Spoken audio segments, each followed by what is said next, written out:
बिस्मिल्लाहिर्रहमानिर्रहीम। अस्सलाम वालेकुम नाज़रीन, लाइव डॉक्टर शाहिद मसूद के साथ मैं हूं नाला अली। नाज़रीन, आज वज़ीर आज़म शहबाज शरीफ साहब की ज़ेर सदारत इत्तेहादी जमातों का इजलास हुआ। इस इजलास में 9 अगस्त को असम्बलियाँ तहलील करने पर इत्तेफाक किया गया। दूसरी जानिब सुप्रीम कोर्ट ने पंजाब में 14 मई को इंतखाबात कराने के केस का तफसीली फैसला जारी किया। इसके अलावा तोशा खाना केस काबिल समात करार देने का फैसला इस्लामाबाद हाई कोर्ट ने कलअदम करार दे दिया है। इस समेत दिन भर जो मौजूआत रहे उन पर बात करेंगे। हमारे साथ स्टूडियो में मौजूद हैं डॉक्टर शाहिद मसूद। डॉक्टर साहब, 9 तारीख को असम्बलियाँ तहलील करने पर इत्तेफाक किया गया है आज इत्तेहादी जमातों के इजलास में, लेकिन निकना वज़ीर आज़म के नाम पर अभी तक इत्तेफाक नहीं हो सका और ये कब तक नाम आने के तवक्को है? देखिए जी, अभी तक जो इतला है वो ये है कि मंगल 8 तारीख की शब ठीक है असम्बलियाँ तहलील हो जाएंगी। यानी 9 तारीख जब शुरू होगी तो 8 तारीख की शब या 9 तारीख, ठीक है। और उसके लिए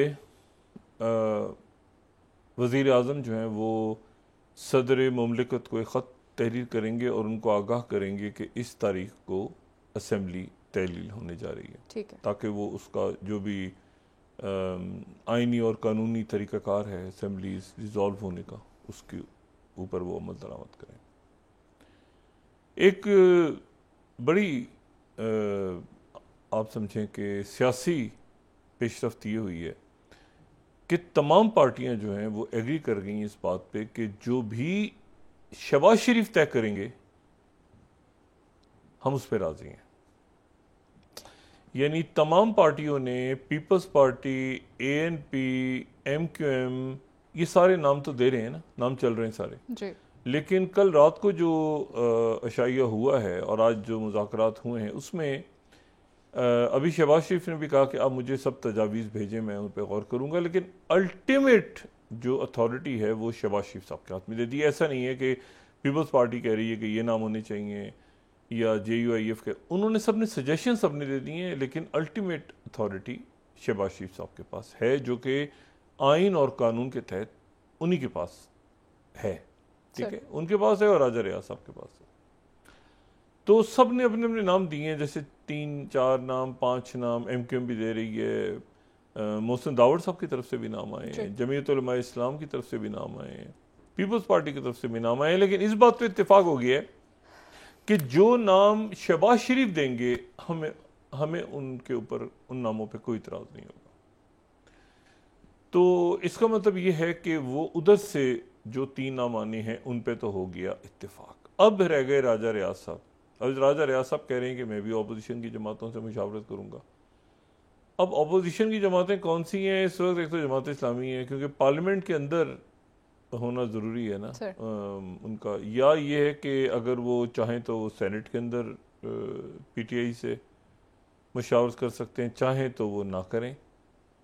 तो बहरहाल ये जो भी नाम आ रहा है, ये जो भी नाम आएगा, जो भी शख्सियत होगी, वो एक इत्तेफाक राय से होगा और उसके ऊपर किसी को भी कोई एतराज़ नहीं होगा, ठीक। बशमूल तहरीक इंसाफ, बशमूल तहरीक इंसाफ, बशमूल पाकिस्तान पीपल्स पार्टी।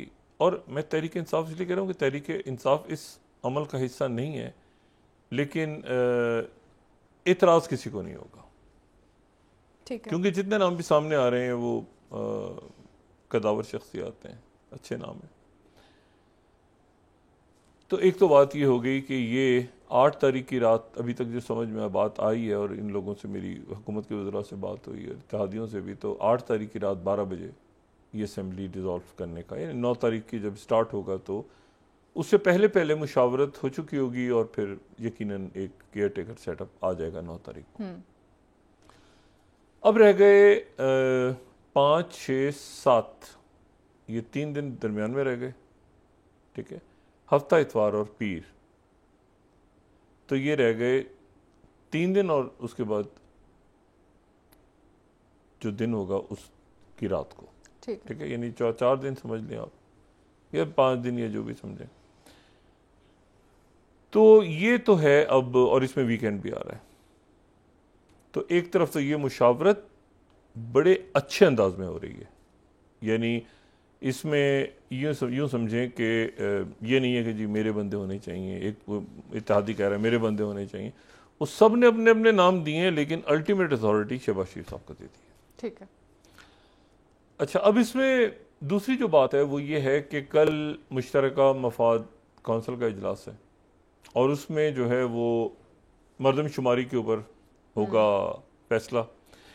वज़ीर आज़म अपना वीटो कर चुके हैं कि मतलब ये नई मरदमशुमारी पे होगा। 3 सूबों के जो वज़राए आला हैं वो यकीनन वही बात करेंगे जो कि वज़ीर आज़म करेंगे, यानी पंजाब, खैबर पख्तूनख्वा और बलूचिस्तान। तो गालिब इम्कान ये है कि वो नई मरदमशुमारी, क्योंकि उन्होंने भी जब ये बात की थी तो कुछ उनके जहन में भी यकीनन कोई कैलकुलेशन होगी कि किस तरह से आगे मामलात को बढ़ाना है शहबाज शरीफ साहब। नई मरदमशुमारी के नतीजे में होगा तो नई मरदमशुमारी की ये बात जहन में रखें कि हदबंदियाँ नहीं बढ़ेंगी उसके नतीजे में। हदबंदियाँ तो पुरानी मरदमशुमारी के अंदर भी लोगों ने जीतना होता है तो वो अपने ये हर कुछ अरसे के बाद जो है वो कहते हैं कि इधर से नहीं, इसको इसके साथ जोड़ दो, इसको इस गांव को उधर मिला दो, इसको उधर मिला दो, इसको। अगर नई मरदमशुमारी है और उसमें आबादी ज़्यादा है तो हदबंदियाँ इशू नहीं है, कौमी असम्बली में सीटें बढ़ेंगी। बिल्कुल एक कानूनी और आईनी नुक्ता आगे जाके खड़ा होगा। देखिए ना, अगर मिसाल के तौर पे एक गांव की आबादी फ़र्ज़ करें अगर 25 लाख है जी, या 40 लाख है और वहाँ पे एक एमएनए की सीट है और 2, मिसाल दे रहा हूँ, 2 एमपीज़ की सीट हैं और वहाँ 40 लाख के 80 लाख हो गई आबादी, तो वहाँ पर के सीटें बढ़ेंगी ना। तो ये सीटें अब कैसे बढ़ेंगी? क्या ये अगला इलेक्शन जो है उसमें 200, उसमें 342, देखें मरदमशुमारी अगर लोग ज़्यादा हैं, मुल्क में आबादी बढ़ गई तो 342 अरकान होंगे या 360 हो जाएंगे मुख्तलिफ।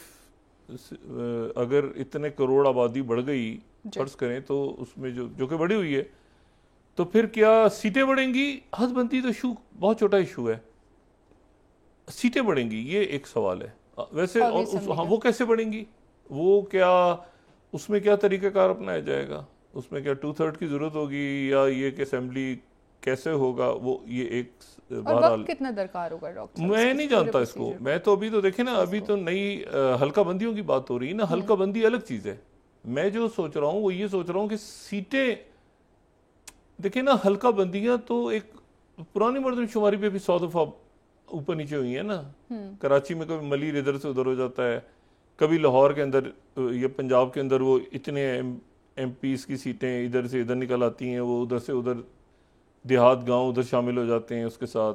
वो कहते हैं जी पहले तो ये हल्का नंबर ये था, अभी ये हल्का नंबर ये कहलाता है। ये 2013 में ये था हल्का, 2018 में इस हल्के का में ये शामिल हो गया, उस हल्के में वो निकल गया। तो मैं ये कह रहा हूँ कि अगर आबादी बढ़ती है तो क्या आबादी के तनासुब से सीटें बढ़ेंगी या सीटें उतनी ही रहेंगी? ये मेरा सवाल है। ये मेरा सवाल है कि अगर मिसाल के तौर 1 या 2 करोड़ आबादी मुल्क की बढ़ गई तो क्या ये भी हो सकता है कि उतनी ही रहें और सिर्फ उनकी हल्का बंदियां तब्दील हो जाएं और वही जो आबादी है, ज़्यादा आबादी, वो उसी में एडजस्ट हो जाए। लेकिन बहरहाल एक बात तो उठेगी ना, क्योंकि अगर कहीं बहुत ज़्यादा सीटें हैं, बहुत ज़्यादा आबादी है और वो गांव जो है वो उसमें 1 MP या 2 MPs हैं, तो वो तो फिर ज़्यादा वहाँ से होने चाहिए ना। तो बहरहाल देखते हैं कि ये बात की बातें हैं सारी। फिर ये जो तोशाखाने का सारा दिन सिलसिला चल रहा है कई दिनों से, ये भी कोई अजीब सलीमुल्लाह से कलीमुल्लाह, कलीमुल्लाह से सलीमुल्लाह, ये उमर शरीफ मरहूम का एक जो डायलॉग है, ये कुछ महीनों के बाद मेरे लबों तक आ जाता है। और फिर ये जो है ना, ये यानी आप ये देखें कि एक है सेशन कोर्ट, एक है हाई कोर्ट, एक है सुप्रीम कोर्ट। उस सेशन कोर्ट में ट्रायल हो रहा है, हाई कोर्ट तय करेगी कि ये इनको हक़ दिफा मिलना चाहिए कि नहीं, और सुप्रीम कोर्ट डिसाइड करेगी कि दायरा कार है या नहीं। और इधर से उधर, उधर से उधर, सारा दिन इसमें गुजर गया और फिर वो जाके वहीं पे दोबारा कि कि फिर ट्रायल होगा। नहीं सही, इस्लामाबाद हाई कोर्ट ने कहा कि फिर वो वहीं पे सेशन कोर्ट के वही जज साहब होंगे, वही ट्रायल करेंगे। अब सवाल ये है कि ये तो मौजूदा हुकूमत के दौर में होने से रहा, ये तो मैं ये जो इनकी कानूनी टीम है ना, अब जो टीम है, पहले की टीम किसी और अंदाज में, लेकिन ये जो इनकी कानूनी टीम है ना तहरीक इंसाफ के चेयरमैन की, ये बड़ी कमाल है जी। इनको इन्होंने खींचते खींचते खींचते खींचते खींचते खींचते ले गए। और हर वो मतलब जज बैठे होते हैं, वो कहते हैं किधर है वो, अच्छा वो उनके पास लॉजिक होती है, वो कहते हैं जी वो वकील उस अदालत में है, अच्छा एक अदालत के जज बैठे रहते हैं, वो कहते हैं अच्छा फिर मैं वक्फा कर देता हूँ 1 घंटा, आधे घंटे का, 1 घंटे का। वो वक्फा करके वापस आते हैं तो उस अदालत में केस लगा होता है, वो कहते हैं किधर है वो ख्वाजा हारिस, वो कहते हैं जी वो तो उस अदालत में। वो कहते हैं फिर मैं क्या करूँ, कहते हैं सर आप वक्फा कर दें, वक्फा कर दें, और कोई वकील नहीं उधर, मैं मगर ख्वाजा हारिस साहब आएंगे। अब ख्वाजा हारिस साहब की तलाश में, अब आप यकीन करेंगे सूरत हाल है, ख्वाजा हारिस खामोशी से जाके कहीं बैठ के किसी बार के अंदर को चाय पीना शुरू कर देना तो सारा मुल्क ही समझ रहा होगा कि वो किसी ना किसी अदालत में है। सब केसेस इतने सारे केसेस इतने हैं, वो कहेंगे किसी ना नैब में, अच्छा जज कहेंगे अच्छा नैब गए हुए हैं, अच्छा नैब में ठीक है हम बैठ जाते हैं, हम 1 घंटे बाद फिर मिलेंगे। मतलब वो कहीं खामोशी से ख्वाजा हारिस, आप यकीन करें ये सूरत हाल है, चाय पी रहे हो ना बैठ के, समोसे खा रहे हो, पकौड़े खा रहे हो, नीचे जूनियर वकील उनका कहते सर वो तो उस अदालत में, वो जज मान लेंगे। मतलब इतने केसेस हैं, तो कमाल मामला है कि वो कितने बजे तक आएंगे सर पता नहीं, तो कब तक आएंगे वो जज कह रहे पता नहीं, अच्छा वक्फा देते हैं, अच्छा उधर से उधर, उधर से उधर, उधर सारा दिन यही लगा रहा। हाँ। बिल्कुल। तो ये लेकिन बहरहाल ये है लेकिन क्या डॉक्टर साहब इंतखाबात से पहले तोशाखाना या दीगर केसेस पे कोई फैसला आएगा? हाँ ये फैसला इंतखाबात से पहले होगा, नाअहली भी पहले, और खुद ये उनको पता है, तहरीक इंसाफ के चेयरमैन को खुद देखें, खुद जो पता होता है ना किसी चीज़ का तो वो फिर उनको इल्म होता है। तो इसके अगेंस्ट कोई हिकमत अमली है? इसमें हिकमत अमली इन दिनों में उनको बनानी चाहिए, यानी वो ये तो बता रहे हैं कि भाई कैसे क्या तोशाखाना आगे पीछे ये ऐसे था, लेकिन अगर सजा हो जाती है तो फिर हिकमत अमली, सियासी हिकमत अमली क्या है ये अभी तक हमारे सामने नहीं। हमें तो ये भी नहीं पता कि बहुत से लोग जो मतलब मिसाल के तो मुझे ये भी नहीं पता कि असद उमर साहब क्या तहरीक इंसाफ में हैं या तहरीक इंसाफ में नहीं है, अगर हैं तो फिर उमर अयूब कौन है, ठीक है ना। तो हमें तो ये भी नहीं पता कि फवाद चौधरी साहब इस वक्त तहरीक इंसाफ में हैं या नहीं है, वो कभी लगता है कि वो हैं या नहीं है, क्योंकि एक मैंने आपसे कहा था ना कि कई शख्सियात जो हैं वो जहांगीर तरीन साहब का खाने के दौरान नजर आए थे और खाने के बाद वो गायब हो गए। इसी तरह से ये जो हमारे इंतहाई मोहतरम परवेज खटक साहब हैं, ये शाहीन का निशान लेने गए थे, शाहीन इलेक्शन कमीशन में गए थे, शाहीन इकबाल का शाहीन, इनको निशान क्या मिला है इलेक्शन कमीशन? चिड़िया। यानी ये तो बिल्कुल अजीब व गरीब बात होगी ना, आप निशान मांगे गेंडा और वहां से मिल जाए मक्खी, तो उनको ये इन्होंने मांगा था उकाब, ईगल, ऐसे इकबाल का शाहीन, निशान मिला है चिड़िया छोटी सी ऐसे करके ना, चोंच वाली, वो पता नहीं चिड़िया है कि क्या है, वो ऐसे करके है कुछ। हालांकि उस तरह की चिड़िया तो आपको पता है ना ट्विटर वालों ने भी गायब कर दी है, तो वो गायब करके लगता है वो इधर इलेक्शन कमीशन ने कहा कि आप ये ले जाओ भाई, वो इलॉन मस्क ने कहा, तो अजीब तमाशा है। बहरहाल तो उनको चिड़िया का निशान दे दिया।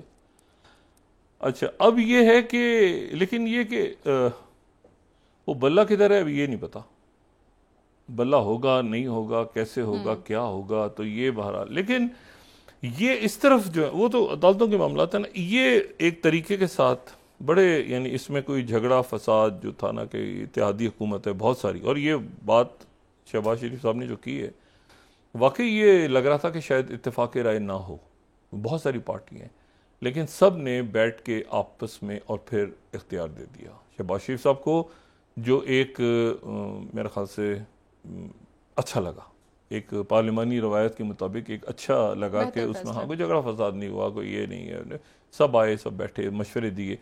शहबाज शरीफ साहब ने कहा कि आज रात 12 बजे तक मैं तजावीज़ लूँगा, तो ये एक अच्छा उनकी तरफ से हुआ। लेकिन बात फिर वही है कि ये किस कदर अच्छा होता कि इसमें तहरीक इंसाफ शामिल होती, इस मशावरती अमल में बाकायदा, और वो नाम देती, और उनकी तरफ से भी बड़े अच्छे नाम आते रहे माजी में तहरीक इंसाफ की तरफ से, फिर एक नाम को पिक। जो हुआ सो हुआ, अब आगे बढ़ना चाहिए। और तो ये अब 4-5 दिन का एक सिलसिला है, और उसके बाद जो है वो देखते हैं कि किस तरह से हम निगरान हुकूमत और फिर इंतखाबात की तरफ बढ़ते हैं, और इंतखाबी फिर सबबंदी शुरू होगी, फिर सारे मामला शुरू होंगे, कैसे हुआ क्या हुआ, तो मतलब फिर एक नया फेज शुरू होगा मंगल की रात से। और उससे पहले पहले यकीनन ये नाम वगैरह सारे फाइनल हो जाएंगे। उससे पहले प्रेसिडेंट को बता दिया जाएगा, ये मुश्तरका मफादात कौंसिल का कल इजलास है 12 बजे, वो बड़ा अहम है। उसमें क्या उसको इंटरप्रिटेशन अदालतें कैसे करती हैं, क्या मरदमशुमारी के हवाले से हाँ बात हो। ये सात तोशा खाना कल होता है, इसको आगे खींच लेते हैं, सुप्रीम कोर्ट में ले जाते हैं दोबारा इनकी वकला की टीम, ये सारा चलता रहेगा टुक टुक। लेकिन असल जो बात है वो ये है कि मुल्क एक प्रॉपर डायरेक्शन की तरफ आपको आहिस्ता आहिस्ता एक वो हल्के से, जैसे कहते हैं ना, मामलात पटरी से उतरे दोबारा पटरी के ऊपर चढ़ते हुए नजर आएंगे आराम से, और आगे जाएगी रियासत इंशाल्लाह। और ये जो बहुत सारे इश्यूज नजर आ रहे हैं ना आपको, ये देखें, ये सारे वो इश्यूज हैं जिनको रद्दी की टोकरी में या किसी अलमारी में रख के, मिसाल के तौर पे रिफॉर्म्स, ये जो बच्ची का मामला है, ये जो आपको नज़र आ रही है, ये बच्ची के साथ तशद्दुद हुआ, या ये यूनिवर्सिटियों के मामला आ रहे हैं, या बाकी और सारे मामले, हमारे मुल्क में बड़े बड़े लोगों ने बैठ के ये पुलिस रिफॉर्म्स के ऊपर काम किया। बड़े बड़े लोगों ने बहुत जहन बने कि यार ये किसी तरह से पानी का इशू, डैम्स किस तरह बनने चाहिए, बहुत, और प्रॉपर काम किया। ये कॉपी पेस्ट नहीं, प्रॉपर कि यार ये पाकिस्तान के हवाले से ज़राअत ऐसे होनी चाहिए, ये चीज़। लेकिन फिर ये हुआ कि जी वो, और एजुकेशन ऐसी होनी चाहिए, ये सेहत का मामला ऐसे होना चाहिए खास। लेकिन वो फिर बीच में ऐसी गड़बड़ होती है, ये जो बदमाशी है, जिसको माफिया कह दें या जो भी कह दें, शब्बर जैदी साहब, असल में तो बदमाशी है ना, ये एलीट, वो आके ऐसे पंजे गाड़ती है कि उसके नतीजे में उसका काम होता है सिर्फ बेड़ा गर्क करना, अपना काम कमाना, अपना। वो सारी ना पुलिस रिफॉर्म्स हो पाती हैं, ना अदालती रिफॉर्म्स हो पाती हैं। तमाम जो यानी चीफ जस्टिस आते हैं, वो आते ही पहला उनकी तकरीर में क्या होता है कि मैं जाने से पहले मुकदमे ख़त्म करके जाऊंगा और अदालती इस्लाहत करके जाऊंगा। वो कुछ भी नहीं होता। मतलब है कि वो उसके नतीजे में ये देखें ना, ये क्या हो रहा है तमाशा तोशे खाने में। तो वो जो है वो अल्लाह करे कि ये मामला ये ठीक होंगे, रिफॉर्म्स कुछ ना कुछ तो हो ना, कोई कहीं तो बात आगे बढ़े ना। और बड़े अच्छे, आज यौम शुदा मनाया जा रहा था पुलिस का, पुलिस ने बड़ी जाने दी हैं, बड़ी सिक्योरिटी फोर्स जाने दी है, लेकिन वो सारी कुर्बानियां उस तरफ वो हो जाती है कि वो दो चार किस्से आ जाते हैं, और वो इसलिए आ जाते हैं कि वो एक पूरी सोसाइटी का सत्यानाश है ना। तो उसमें कहीं पुलिस वाले फिर दो चार आते हैं तो वो शुदा उसमें फिर वो मिक्स हो जाता है सारा। तो इंशाल्लाह उम्मीद है कि ये लेसन लर्न हमने कर ली हैं अब काफ़ी, और हम आगे की तरफ बढ़ेंगे, मुख्तलिफ रिफॉर्म्स करेंगे और मुख्तलिफ मामला को ठीक करेंगे। जैसा ये प्रोजेक्ट्स लॉन्ग टर्म प्रोजेक्ट्स होते हैं हमें नज़र आ रहे हैं।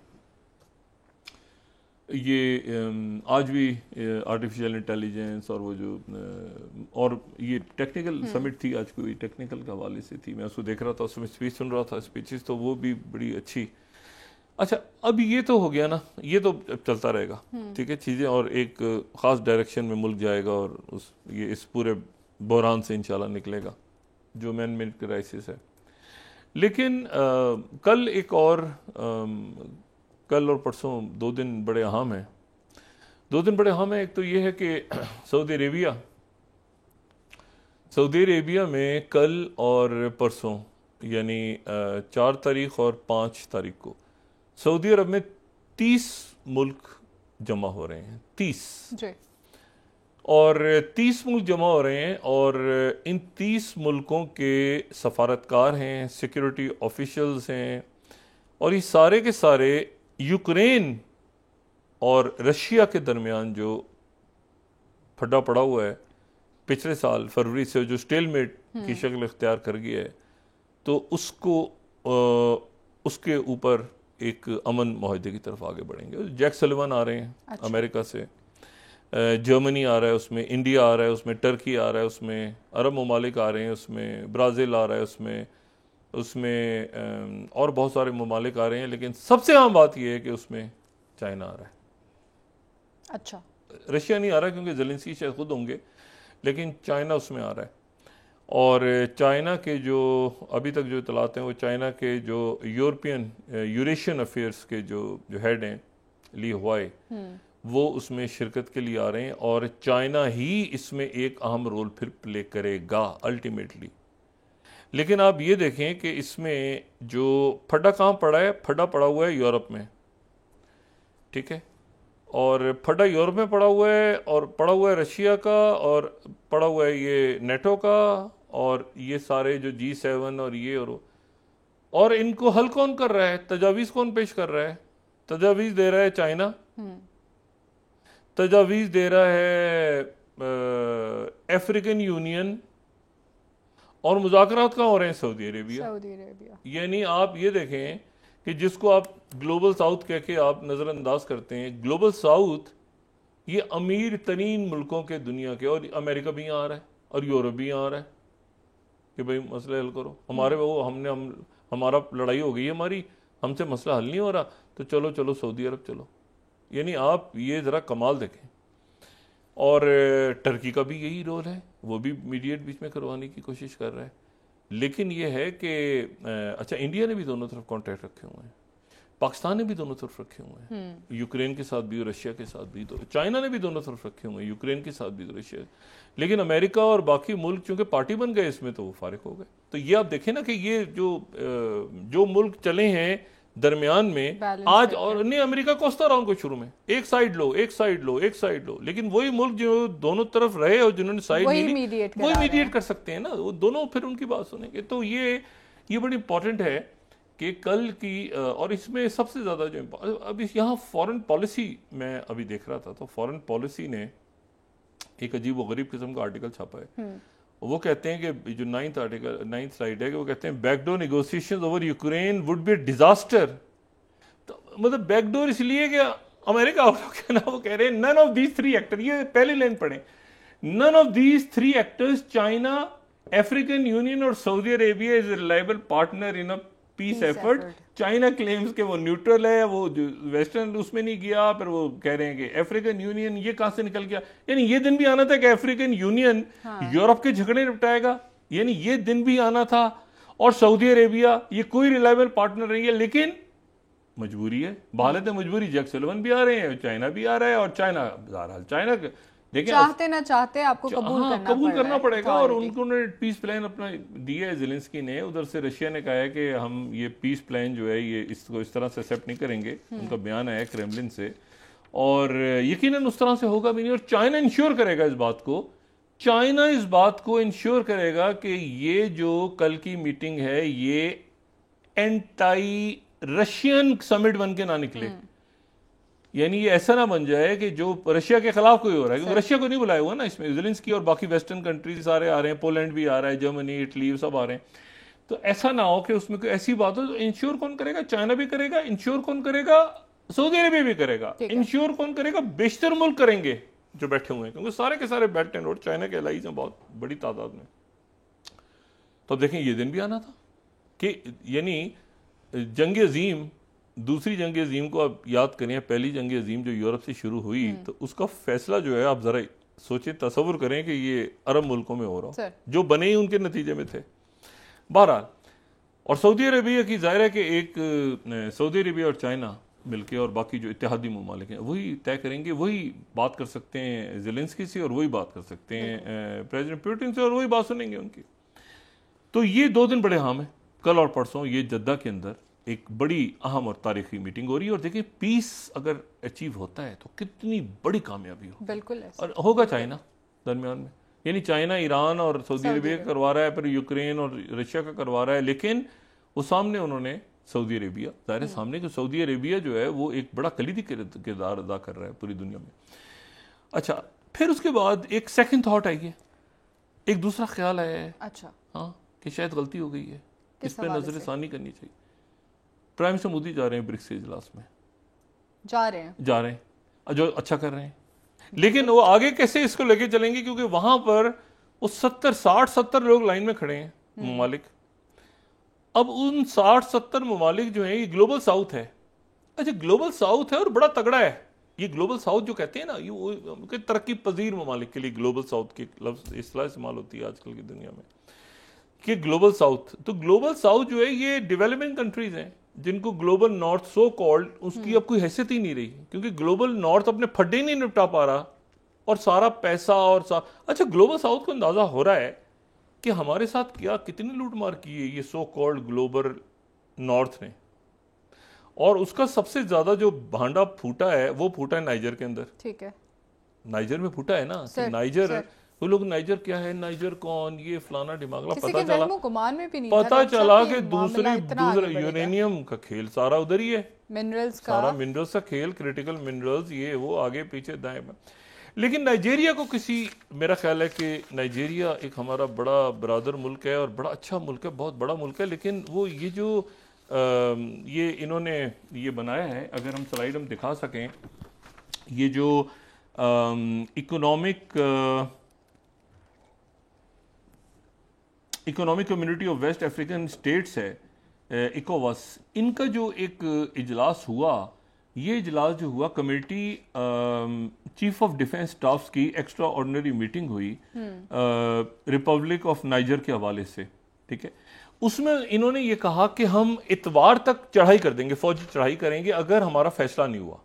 अच्छा, हाँ, ये इसकी प्रेस स्टेटमेंट आई इनकी, और उसमें ये कहा कि ये हम चढ़ाई कर देंगे वहां पर नाइजर पे, अगर वहां पर नाइजर ने ये तय नहीं किया कि जी वहां पर मोहम्मद, ये उनका स्टेटमेंट है, अगर हम दिखा सकें यहाँ पे, ये उनका स्टेटमेंट है।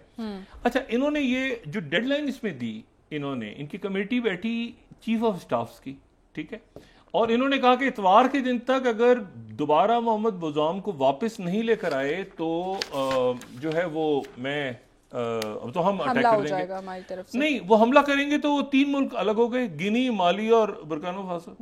अब वो 3 मुल्क अलग हो गए और उन्होंने कहा हम डिफेंड करेंगे नाइजर के साथ, चौथा हो गया नाइजर। हाँ। और नाइजर ने कह दिया कि आगे बढ़ो, हमारी फौज तैयार है भरपूर दिफा के लिए और लड़ने के लिए भी। अब ये अफ्रीका के अंदर, एक मुल्क के अंदर नहीं बल्कि 2 यानी 4 मुल्क एक तरफ और बाकी 3-4 एक तरफ, कई न्यूट्रल हो जाएंगे दरमियान में, क्योंकि ये ज़हन में रखें कि नाइजर में इन्वेस्टमेंट चाइना की है, बिल्कुल बात कर चुके हैं। वैगनर फोर्स क्लेम कर रही है, रशिया के नारे लग रहे हैं, वो सब कुछ हो रहा है, लेकिन जो इन्वेस्टमेंट है वो चाइना की है। चाइना की किसी इन्वेस्टमेंट को कोई टच नहीं कर वहां पे कर सकता, ठीक है। अब इशू ये है कि वो 2 दिन रह गए, अब क्या होगा, ठीक है। और साथ ही जो मोहम्मद बौज़ाम है, उन्होंने वाशिंगटन पोस्ट में ये जो 3rd मैं दिखा रहा हूँ कि उन्होंने आज एक ऑपेड लिख दिया, my country is under attack and I have been taken hostage.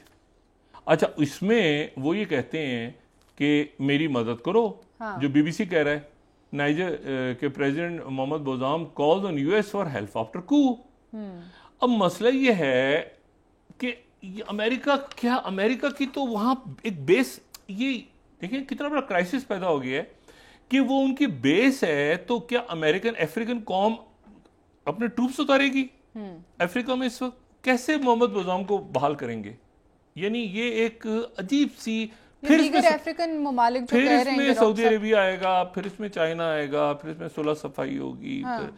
लेकिन काउंसिल ऑफ फॉरेन रिलेशंस ने, जो कि बहुत एक बड़ा थिंक टैंक है अमेरिका का, more than think tank, council of foreign relations ने आज 6 स्लाइड है कि नाइजर को में थ्रेटन द एंटायर साहिल, पूरा साहिल जो है, ये जो लफ्ज़ हमने पहले इस्तेमाल किया था, हाँ, पूरी जो पट्टी है वो एरिटेरिया से, तो वो हम दिखा सकें अगर, हाँ, नाइजर को पूरा का पूरा साहिल, वहां से लेके वहां तक पूरा साहिल, ये एरिटेरिया से सेनेगल तक, ये दरमियान में चाद, नाइजेरिया, ये सारे मुल्क जितने हैं सारे, तो ये सारे के सारे जो हैं ये साहिल हाथ से निकल रहा है। लेकिन इशू ये है कि इसको अब रिजॉल्व कौन करेगा फड्डे को? अभी सूडान में नहीं खत्म हुआ अनफॉर्चुनेटली, लेकिन ये नाइजर वाला तो इशू ये है कि ये तो एक अनएक्सपेक्टेड हुआ ना। बिल्कुल ठीक कह रहे हैं सर। एक ब्रेक का वक्त हुआ डॉक्टर साहब, वापस आके कंटिन्यू करते हैं। नाज़रीन, एक ब्रेक। $500 मिलियन साल के देते हैं उनको सिर्फ सिक्योरिटी के लिए। अच्छा, ठीक है, बात करते हैं। नाइजर के अंदर ये होना एक बड़ा, ठीक है डॉक्टर साहब, एक ब्रेक ले लेते हैं। नाज़रीन, हमारे साथ रहिएगा।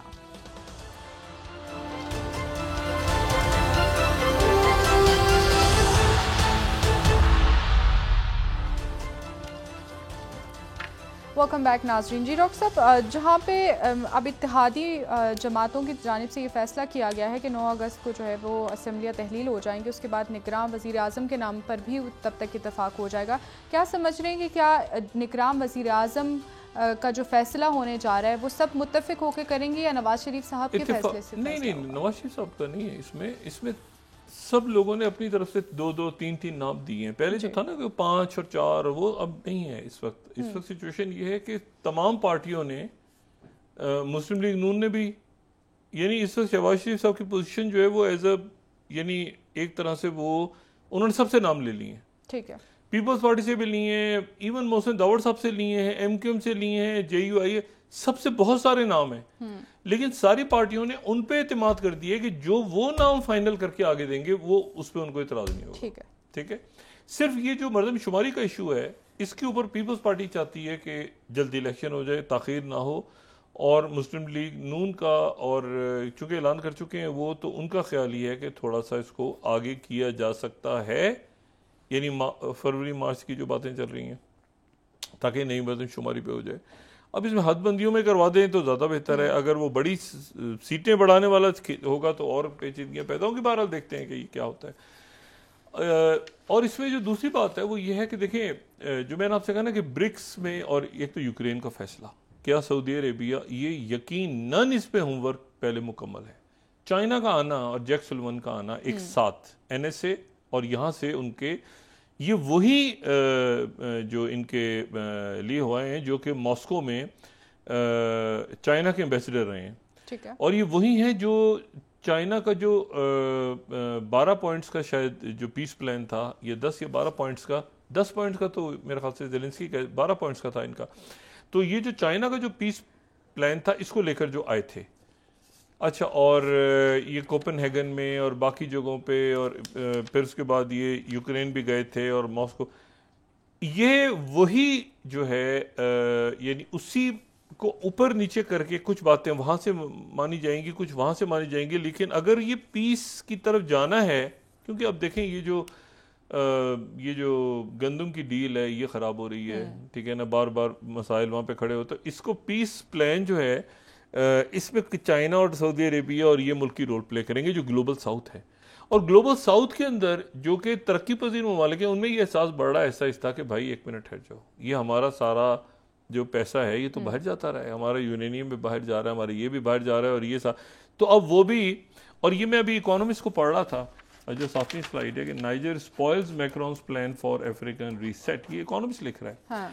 अच्छा, तो ये बात ये सारी कि अब इसको ये कैसे यूरोप वापस, क्योंकि ये वो है ना जो कि कॉलोनीज थे, अब कॉलोनीज का पैसा कॉलोनीज से वो लेते हैं, कॉलोनीज को, अब इन मुल्कों के अंदर ये शऊर पैदा हो रहा है। आप ये जरा सोचें कि यूरोप का पीस प्लान अफ्रीकन यूनियन पेश कर रही है, ठीक है, क्योंकि अफ्रीकन यूनियन में ये अंदाजा हो रहा है इस बात का कि हमारी अहमियत कितनी है दुनिया में, ठीक है।